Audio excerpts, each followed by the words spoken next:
Hey everyone, this is Miles from VRDrillersblog.com, here today with a full video review of the Nook tablet. Now, if you're watching this, you're familiar with the type of device this is. It's an LCD ebook reader. Now, last year, Barnes & Noble released the Nook Color.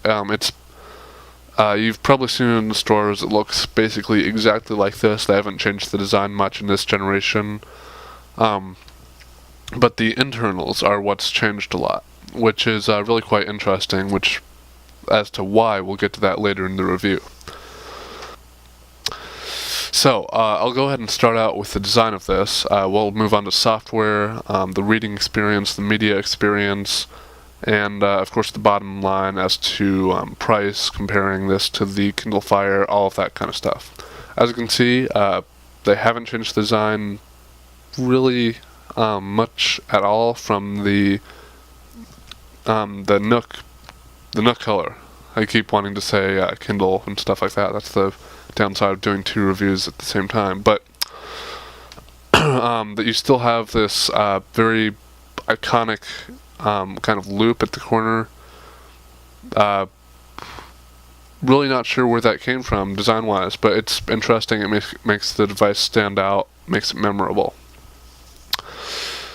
In terms of thickness or thinness, whichever one you want to say, it's really pretty nice. It's about equivalent with the Kindle Fire. I'll go ahead and pull that out as a comparison.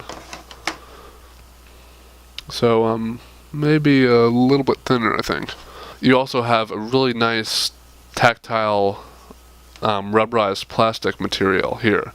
You can see how it's not flush with the rest of the hard plastic case. But really, I think that's a good thing. It makes this have different tones of color, all that kind of thing. So you have a rubberized plastic here. It means that the display isn't flush with the bezel. But in this case, I really like that, since this is keyed towards ebook reading. Sure, you can do other things with it. You'll be able to root this and install Honeycomb or Ice Cream Sandwich pretty soon too. But it's geared for the average consumer towards ebook reading. Some media watching, some web browsing, mostly ebook reading. So what that gives you is a really nice surface to grab onto here. You can even put your finger slightly over the screen, and that gives you an even better grip along here. And over the Nook Color, the Kindle Fire, which just has a glass panel from side to side here. You really don't get that good of a grip on it. So with this, that's definitely not a problem. I've never felt like I'm going to drop this. So on the back here, you have the Nook logo, kind of etched into the back.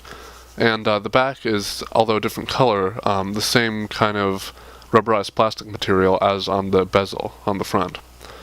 The speaker is down here. But the sound levels on that crank up pretty high, a little bit tinny, but you can't expect too much bass on a device this small. Phones, Kindle Fire, none of them have amazing speakers, and really it would be kind of hard to expect them to, considering the size. Now down in the corner here you have this panel that lifts up so that you can put in a micro SD card there for expandability. I'm not sure whether it's up to 16 gigabytes of expandability or whether it's all the way up to 32, but either way, this is a feature that really makes this stand out from the Kindle Fire. Kindle Fire only has 8 gigabytes of built-in storage, whereas this has 16, so already double, and you can expand it by at least 16.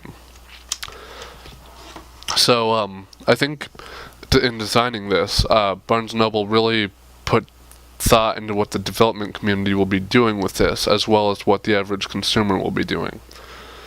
Since I haven't been following that much, there might already be a full port of Ice Cream Sandwich or something into full Android, but if there is, then users of that will be ecstatic that you can expand the storage by that much without having to buy a whole separate model like you have to do with the iPad.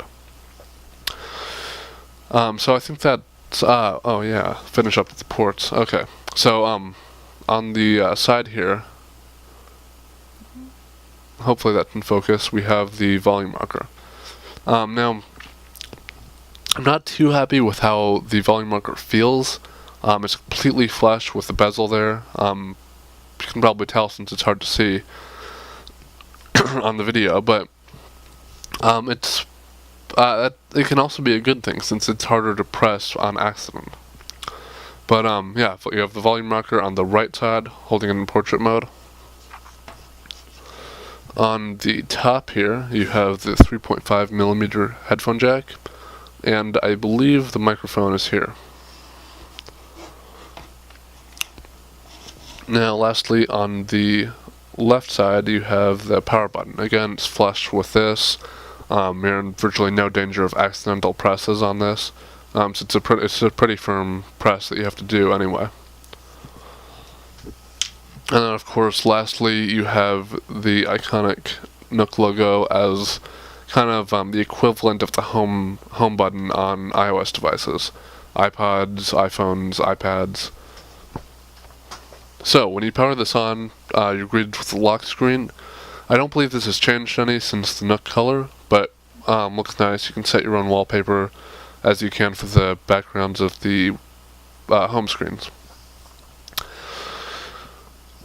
Now, similar to Amazon, they opted to go for a cover flow type design here. You get a flow of all the books you're reading, all the books that you can download, as you can see here. And the recent apps you have that you've opened, like, didn't want to do that. Like Netflix, for instance.